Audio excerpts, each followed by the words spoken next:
মাথা ঠান্ডা করে একটা সমাধান বের কর। রাস্তাঘাটে বকেটে আমার বোনকে ডিস্টার্ব করবো, আমি মাথা ঠান্ডা রাখবো? তোর ভাই এখনো বেঁচে আছে, রাস্তার ওই কাঙ্গালগুলা জিব্বা মেটে না সেটা। আর কারো ভাই তোর মতো পাগলামি করে? তুই কার ভাই কি করলো সেটা তো আমার দেখা দরকার নাই, আমার বোনের জন্য কি করতেছি সেটা আমার কাছে ইম্পর্টেন্ট।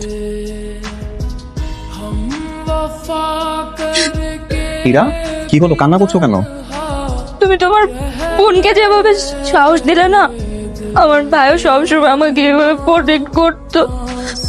ভাই বোনের ভালোবাসা তো এমনই হয়, দুজনের মাঝে সারাক্ষণ খুনসুটি চলে, ঝগড়া চলে, কিন্তু কেউ কাউকে ছাড়া থাকতে পারে না।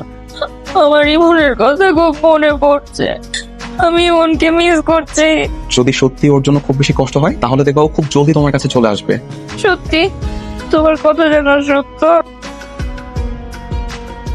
হ্যালো, কে বলছেন? ইমন, আমি শিহাব, তোমার দুলা ভাই। ভাইয়া কেমন আছেন? আমি তো ভালো আছি, কিন্তু তোমার বোনের শরীরটা না খুব একটা ভালো নেই। ভাইয়া আপুর কি হয়েছে?